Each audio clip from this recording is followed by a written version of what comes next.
আসসালামু আলাইকুম। এখন আপনারা দেখবেন সংবাদ শিরোনাম। সিটি কর্পোরেশন এলাকায় এমপিদের ক্ষমতা সীমিত, নাগরিক সেবায় আইন তৈরি ও জবাবদিহিতা নিশ্চিতে গুরুত্ব দেওয়ার তাগিদ।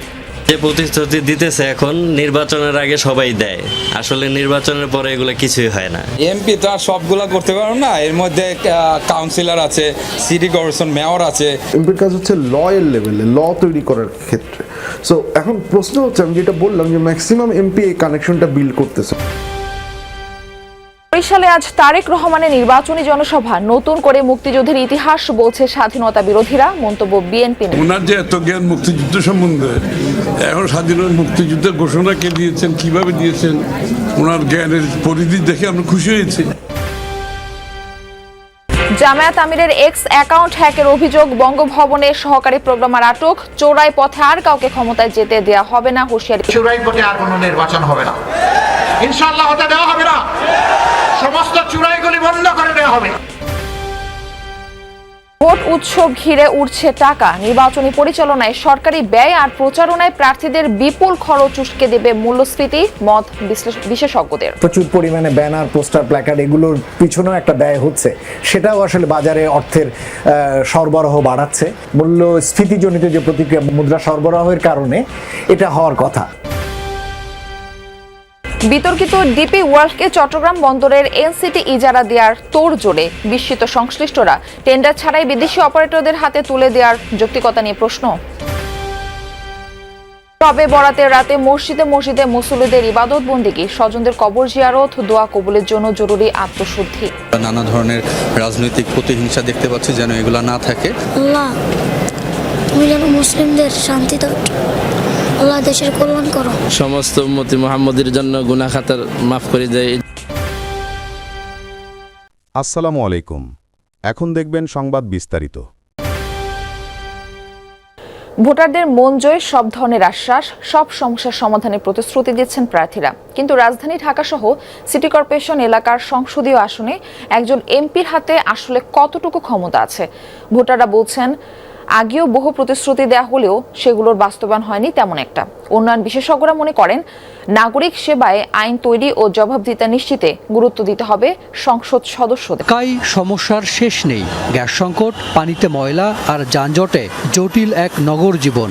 সেই নগরে এবার ভিন্ন আবহ। 12টি সিটি কর্পোরেশন এলাকায় সংসদীয় আসন 32, এর মধ্যে ঢাকায় 15টি আসন। ভোট পেতে শহরের অলিগলিতে এখন প্রতিশ্রুতির ছড়াছড়ি। প্রার্থীরা যাচ্ছেন ভোটারদের আঙিনা উঠোনে, আশ্বাস দিচ্ছেন স্বাস্থ্য, শিক্ষা, নিরাপত্তা সহ সব নাগরিক সমস্যা সমাধানের। সরকার এসে গেছে স্বাধীনতার পরে, এই প্রতিশ্রুতি অনুযায়ী কি রাষ্ট্র পরিচালনা হয়েছে? এখন আমরা দেখি। গ্যাসটা নিয়ে উনি অনেক কথা বলছেন, আমাদের যে খালগুলো আছেন, আমাদের রাস্তাঘাটের যে আপনার সমস্যাগুলা, সাধারণ জনগণের যে সমস্যাগুলা, উনি আপনার ইনশাল্লাহ সবগুলা সবার আশা পূরণ করবেন। এমপিরা যে প্রতিশ্রুতি দিতেছে এখন নির্বাচনের আগে সবাই দেয়, আসলে নির্বাচনের পরে এগুলো কিছুই হয় না। এমপি তো আর সবগুলা করতে পারো না, এর মধ্যে কাউন্সিলর আছে, সিটি কর্পোরেশন মেয়র আছে। কিন্তু আসলেই কি এত কিছুর সমাধান এমপিদের হাতে আছে? যেখানে সিটি কর্পোরেশন সহ সেবা নিশ্চিতে আছে অনেক কর্তৃপক্ষ। নাগরিক সেবার জন্য রাজধানী ঢাকায় আছে 50টির মতো প্রতিষ্ঠান। এই শহরের নিয়ন্ত্রণ তাদের হাতেই। তাহলে এমপি প্রার্থীরা যেসব অঙ্গীকার করছেন, তার বাস্তবায়ন কি আদৌ সম্ভব?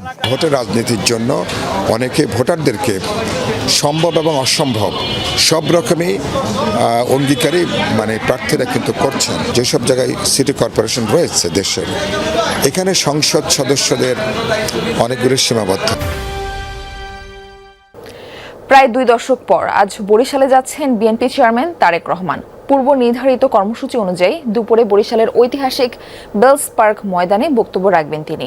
20 বছর পর নেতার আগমন উপলক্ষে আনন্দের জোয়ারে ভাসছেন দক্ষিণাঞ্চলের নেতাকর্মীরা। জনসভার মঞ্চে পরিচয় করিয়ে দেয়া হবে বরিশাল বিভাগের 21 আসনের বিএনপি ও জোট প্রার্থীদের। জনসভা শেষে ফরিদপুর সফর করবেন তারেক রহমান। সেখানে সরকারি রাজেন্দ্র কলেজ মাঠে অনুষ্ঠিত হবে নির্বাচনী জনসভা। যুদ্ধের ইতিহাস প্রত্যাশিত নয়, এমন মন্তব্য করেছেন বিএনপির স্থায়ী কমিটির সদস্য আমির খসরু মাহমুদ চৌধুরী। অন্যদিকে বিএনপির কেন্দ্রীয় নির্বাচন পরিচালনা কমিটির মুখপাত্র মাহাদি আমিন জানিয়েছেন, একটি দল ফ্যাসিবাদী আমলের তৈরি বয়ান নতুন করে ছড়ানোর দায়িত্ব নিয়েছে। দলটির নেতাদের অভিযোগ, বিএনপির জনপ্রিয়তা দেখে ব্যক্তিগত আক্রমণের নোংরা কৌশল চলছে। বিএনপি সবসময় লিডারশিপে ছিল, ইতিবাচক রাজনীতি করেছে, অন্যান্য রাজনৈতিক দল সেটাকে অনুসরণ করছে এবং সৌহার্দ্যপূর্ণ সেই রাজনীতি তো আমরা চাই আগামীর বাংলাদেশে।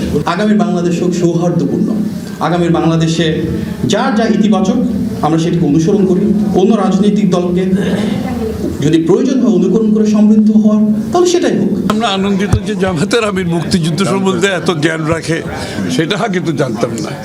ওনার যে এত জ্ঞান মুক্তিযুদ্ধ সম্বন্ধে, এখন স্বাধীনতা মুক্তিযুদ্ধের ঘোষণা কে দিয়েছেন, কিভাবে দিয়েছেন, ওনার জ্ঞানের পরিধি দেখে আমরা খুশি হয়েছি। আশা করি উনি দেশের টাকা যারা বাইরে পাচার করেছে ক্ষমতায় গেলে তাদের ঘুম হারাম করে দেবে জামায়াত, এমন মন্তব্য করেছেন দলটির আমির ডাক্তার শফিকুর রহমান। বেকার ভাতা, কৃষক ভাতা, ফ্যামিলি কার্ডের নামে একটি দল মিথ্যা প্রতিশ্রুতি দিচ্ছে বলেও অভিযোগ করেন তিনি। মঙ্গলবার কিশোরগঞ্জ, ময়মনসিংহ ও গাজীপুরে জনসভা করেন জামায়াত আমির। বলেন, চোরাই পথে আর কাউকে ক্ষমতায় যেতে দেওয়া হবে না। নির্বাচনী জনসভায় ডাক্তার শফিকুর রহমান বলেন, দেশের টাকা যারা বাইরে পাচার করেছে তাদের ঘুম হারাম করে দেবে জামায়াত। গাজীপুরের শিল্পাঞ্চলকে ঢেলে সাজানোর প্রতিশ্রুতি দেন তিনি। এ সময় ভোট ডাকাতের বিরুদ্ধে কঠোর হুঁশিয়ারি উচ্চারণ করেন। এবারকার নির্বাচন জাতির কিসমত উপযুক্ত রাস্তার উপর দাঁড় করায় দেওয়ার নির্বাচন। যুবকরা ইতিমধ্যে জানিয়ে দিয়েছে, আমরা আর ধান্দাবাজির ধাপ্পাবাজির রাজনীতির সাথে নাই, আমরা কোনো কার্ড এবং বেকার ভাতার সাথেও নাই।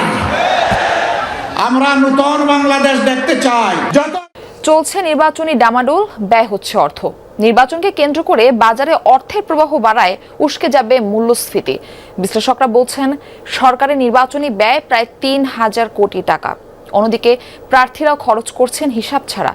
ফলে বাজারে পণ্যের অতিরিক্ত চাহিদা তৈরি হয়েছে, এতে উস্কে যাচ্ছে পণ্য মূল্য। কিন্তু প্রার্থীদের ব্যয় খতিয়ে দেখবে কে?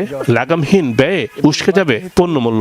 জাতীয় সংসদ নির্বাচনের সাথে গণভোটের সংযুক্ত হয়েছে, ফলে আরো কিছু বাড়তি ব্যয় যুক্ত হয়েছে। শুরুতে যেটা বলা হয়েছিল যে নির্বাচন কমিশন প্রার্থীদের ক্ষেত্রে পোস্টার, ব্যানার, প্ল্যাকার্ড এগুলো করতে দেবেন না, কিন্তু সেরকম কোনো উদ্যোগ না নেওয়ার কারণে প্রচুর পরিমাণে ব্যানার, পোস্টার, প্ল্যাকার্ড এগুলোর পিছনেও একটা ব্যয় হচ্ছে।